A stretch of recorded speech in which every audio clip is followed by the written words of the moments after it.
இப்போது நீங்கள் பார்த்துருக்கிறது தான் தெர்மல் கன், இல்லைனா இன்ஃப்ராரெட் தெர்மோமீட்டர், இல்லைனா நாட் கான்டாக்ட் தெர்மோமீட்டர். சில பேர் நினச்சிருக்காங்கன்னா அதை கோவிட்-19 செக் பண்ணுறதுக்காக யூஸ் பண்ணுறாங்கன்னு நினச்சிருக்காங்க. ஆனால் தப்பு. டெம்பரேச்சர் செக் பண்ணுறதுக்காக யூஸ் பண்ணுறாங்க அந்த டிவைஸை. இதை mall, theatre, restaurant, hotel, airport, ஏன் வீட்டுக்கே வராங்க செக் பண்ணுறதுக்கு. ஆனால் அது கம்ப்ளீட்லி யூஸ்லெஸ். ஏன் யூஸ்லெஸ்? இந்த வீடியோ ஃபுல்லாக பாருங்கள், அப்போ தான் உங்களுக்கு தெரியும். And welcome to our channel independent CJ.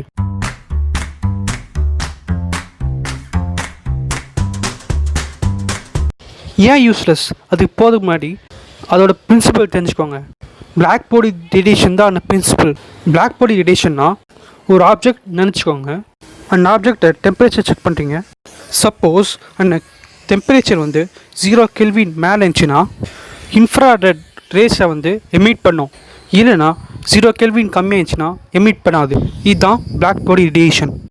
இப்போது உங்கள் ஒரு கேள்வி கேட்குறேன். நார்மல் ஹியூமன் பாடி டெம்பரேச்சர் என்ன?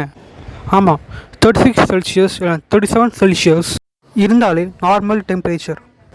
அதை கெல்வின்க்கு சேஞ்ச் பண்ணுங்கள். சேஞ்ச் பண்ணால் 300 மேலே இருக்கும், 310 அந்த மாதிரி வரும்.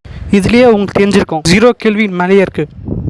அப்போது ஹியூமன் பாடி இன்ஃப்ராரெட் ரேஸை எமிட் பண்ணும். இப்போது நான் சொல்கிற இன்ஃப்ராரெட் ரேஸை நம்ம வெறும் கண்ணால் பார்க்க முடியாது. எக்ஸ்டர்னல் டிவைஸ் தேவை. அதனால தான் நம்ம தெர்மல் கன் யூஸ் பண்ணுறோம். டெம்பரேச்சர் செக் பண்ணுறதுக்காக யூஸ் பண்ணுறாங்க அப்படின்னு சொல்லுவாங்க. ஆனால் அது தப்பு.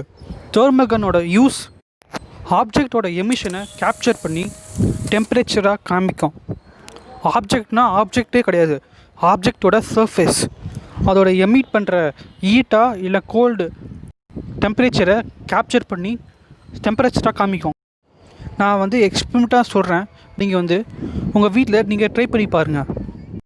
ஒரு ஐஸ் க்யூப் எடுத்துகிட்டு நெட்லேயே நல்லா தேய்ச்சிட்டு தெர்மல் கன்னை வச்சு செக் பண்ணுங்கள். இதுக்கு செய்யறதுக்கு முன்னாடியே ஒரு டெம்பரேச்சர் செக் பண்ணி வச்சுக்கோங்க. ஐஸ் வச்ச டெம்பரேச்சரையும் ஐஸ் வைக்காத டெம்பரேச்சரையும் செக் பண்ணி பாருங்கள். ஐஸ் வச்ச டெம்பரேச்சர் குறைஞ்சிருக்கும். இன்னொன்று சொல்கிறேன், உங்கள் ஃபேஸை ரூம் மீட்டர்கிட்ட காமிங்க. அப்போது பாடி டெம்பரேச்சர் இன்க்ரீஸ் ஆகும். இப்போது உங்களுக்கு புரிஞ்சுக்கோன்னு நினைக்கிறேன். தப்பான பாசிட்டிவ் ரிசல்ட்டை காமிக்கும், தப்பான நெகட்டிவ் ரிசல்ட்டை காமிக்கும். இது ரொம்ப சீரியஸான திங். ஏன்னா சப்போஸ் உங்களுக்கு ஃபீவர், இதுக்கடுத்து என்ன பண்ணுவோம்? மாத்திரையை வாயில் தூக்கி போட்டுருவோம். அதுக்கடுத்து டெம்பரேச்சர் குறையும். இப்போ தான் ஒரு முக்கியமான திங். வெறும் டெம்பரேச்சர் மட்டும் தான் குறையுது, ஆனால் டிசீஸ் காஸ் பண்ண மைக்ரோ ஆர்கனிசம் டெஸ்ட்ராய் ஆகலை. இப்போது உங்களுக்கு ஒரு டவுட் வந்திருக்கும், இப்போ ஏன் நான் ஃபீவர் சொன்னேன்னு. மேக்ஸிமம் எல்லா டிசீஸ்க்கும் காமன் திங் ஃபீவர். இப்போது கண்டென்ட்குள்ளே வருவோம். டெம்பரேச்சர் குறைஞ்சதுனால நீங்கள் ட்ராவல் பண்ணுறீங்க வச்சுப்போம். வெளியில் போகிறீங்க.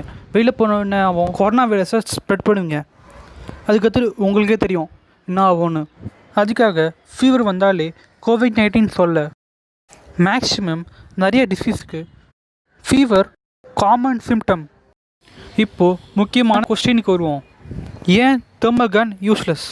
அதுக்கு முன்னாடி தெர்மல் கன்னும் பேராமீட்டர் ரெண்டுமே சிமிலர். பேராமீட்டர்னா இண்டஸ்ட்ரியல் தெர்மோமீட்டர். உங்களுக்கு எய்ம்ஸ் தெரிஞ்சுக்கோ நினைக்கிறேன். அந்த இன்ஸ்டியூட் ஒரு ஆர்டிக்கல் ரிலீஸ் பண்ணியிருக்காங்க. அந்த ஆர்டிக்கலில் 3 தெர்மோமீட்டர் கம்பேர் பண்ணியிருக்காங்க. ஃபஸ்ட் தெர்மோமீட்டர் ஐஆர் தெர்மோமீட்டர், அதாவது thermal gun. Second tympanic thermometer, அதாவது காதுக்குள்ளே இன்சர்ட் பண்ணி டெம்பரேச்சர் செக் பண்ணுவாங்க. லாஸ்ட் தெர்மோமீட்டர் ஓரல் தெர்மோமீட்டர், வாய்க்குள்ளே இன்சர்ட் பண்ணி டெம்பரேச்சர் செக் பண்ணுவாங்க. மூணுமே கம்பேர் பண்ணும்போது ஐஆர் தெர்மோமீட்டருக்கு லெஸ் அக்யூரசி அப்படின்னு மென்ஷன் பண்ணியிருக்காங்க. சென்சிட்டிவிட்டியும் கம்மியாக இருக்குது அப்படின்னு மென்ஷன் பண்ணியிருக்காங்க. இப்போது உங்களுக்கு புரிஞ்சுக்கோ நினைக்கிறேன் ஏன் யூஸ்லெஸ் சொன்னேன்னு. அதுக்கடுத்து சோஷியல் மீடியாவில் ஒரு ரூமர்ஸ் ஸ்ப்ரெட்டாக எனக்கு தெர்மல் கன் யூஸ் பண்ணால் பீனல் கேன் அஃபெக்ட் ஆகும்னு. ஆனால் இது பொய். நீங்களே பாருங்கள் பீனியல் கிளாண்டோட லொக்கேஷன் எங்கே இருக்குன்னு. நீங்களே சொல்லுங்கள், அஃபெக்ட் பண்ணுமா பண்ணாதான்னு. அட் லாஸ்ட், தேங்க்யூ ஃபார் வாட்சிங்.